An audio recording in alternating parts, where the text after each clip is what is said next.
Bonjour à tous. Deux sujets à évoquer au cours de cette matinale dans son numéro de ce mercredi matin. D'abord, la situation de plus en plus difficile des ménages à faire face aux charges liées à la survie et à l'alimentation, la faute à la hausse brutale et exagérée du prix du carburant aux abords des voies. La conséquence directe, c'est la répercussion sur le coût de la vie et le prix des denrées alimentaires. C'est notre spécialiste maison des questions liées à l'économie qui nous expliquera comment tout cela se tient et est très lié. Jacques Degbé sera au téléphone depuis Parakou. L'autre sujet, nous allons l'évoquer pendant nos débats. Il s'agit de cette curieuse entrevue entre le président de l'Union progressiste, le Renouveau, Joseph Djogbenou, et le récemment désigné président du bloc républicain, Ablaye Biochane. Les deux hommes ont dit avoir abordé la question des élections de 2026. Mais sous quel angle? Question à faire à nos débatteurs. Nous essaierons après ce sujet d'en aborder d'autres. L'actualité nous en propose de plus en plus. Dans les journaux ce matin, les sujets sont épars. On parle de politique et de diplomatie avec Fraternité, d'économie et de finances avec Matin Libre, ou encore de crise du paillot avec la pression de la demande sur le secteur formel. Vous le verrez tout à l'heure. Bonjour à tous. À nouveau, merci d'être au rendez-vous. Voici la une des journaux.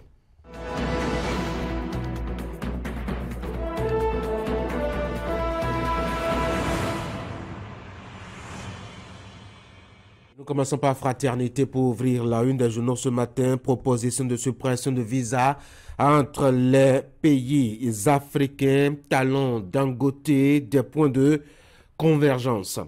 Hausse du nombre de réfugiés et de demandeurs d'asile. Le Bénin, une terre d'accueil, a constaté Fraternité. Déclaration et paiement des cotisations par les employeurs.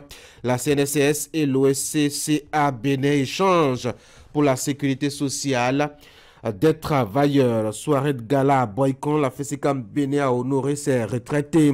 Entretien avec Natacha Djassouvi, chef service électricité et instrumentation et automatisme. Ce n'est pas parce qu'on dirige des hommes au boulot, au service, qu'on peut ainsi et aussi diriger son mari à la maison.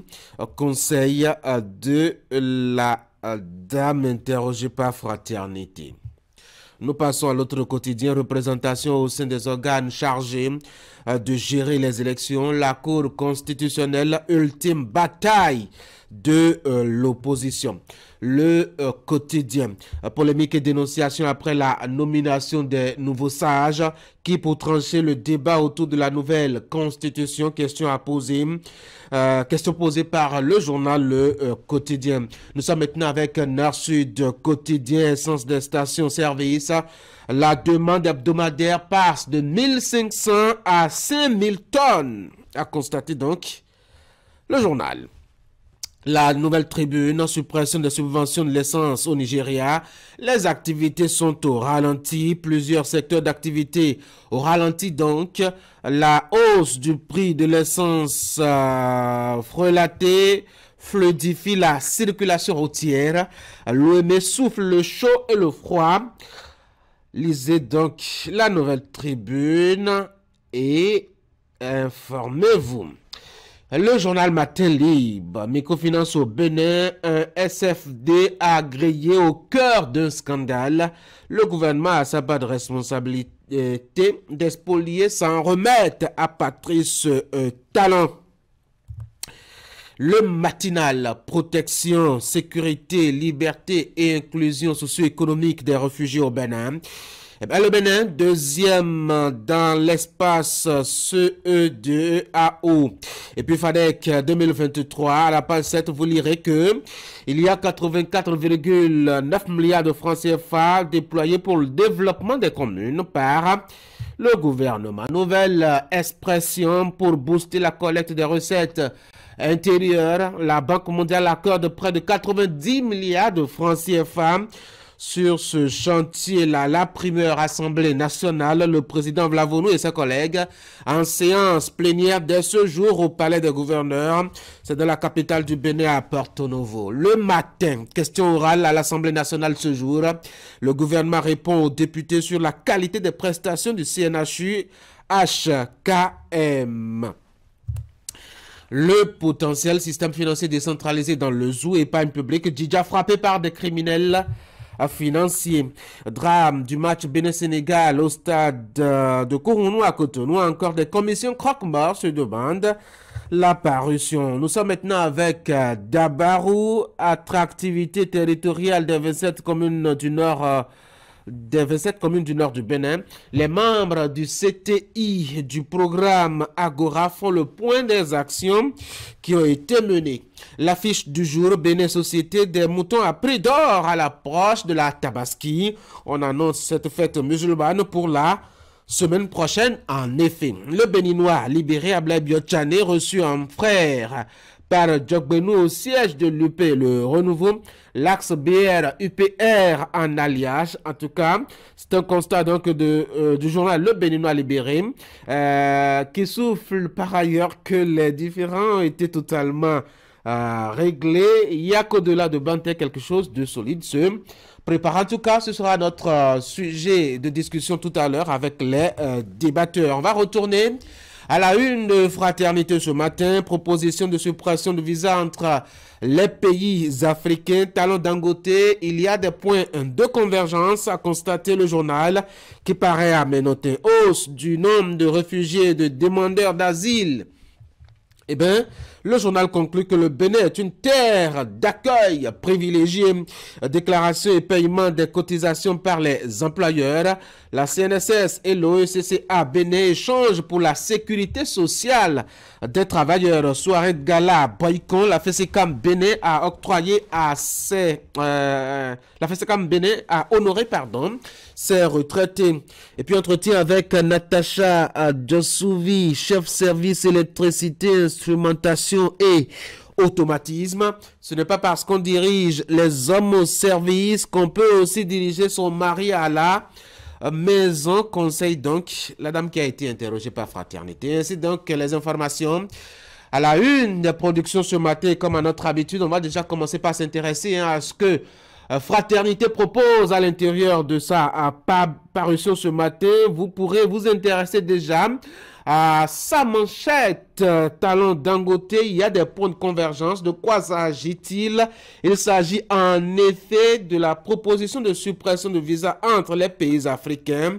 Les deux hommes, en tout cas, ont émis cette idée. Cela a commencé à se concrétiser déjà à Cotonou. On ne comprend pas que des frères africains puissent mettre des barrières entre eux quand ils doivent se déplacer entre leur pays.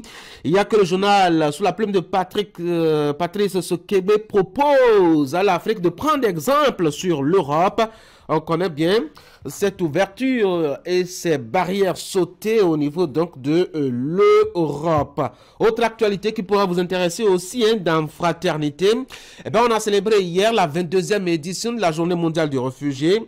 Au Bénin, le journal est allé enquêter. Il me semble qu'il y a une hausse du nombre de réfugiés, de demandes d'asile désormais à Cotonou. Conclusion pour le journaliste Ange-Pauline Touama, le Bénin est désormais une terre d'accueil très privilégiée et très intéressante pour ceux qui demandent de s'y installer. Allez, un dernier article qui pourra vous intéresser aussi dans Fraternité, c'est cet entretien que Natacha Djossouvi, chef service électricité, instrumentation et automatisme a accordé à votre journal. Elle dit ceci en substance: il faut arrêter de penser que parce qu'on dirige les hommes au service, on peut aussi diriger son mari à la maison. Pourquoi est-ce qu'elle raisonne ainsi? Eh bien, à cette Fraternité, lisez cette belle interview, notamment dans les colonnes du journal qui paraît à Ménotin.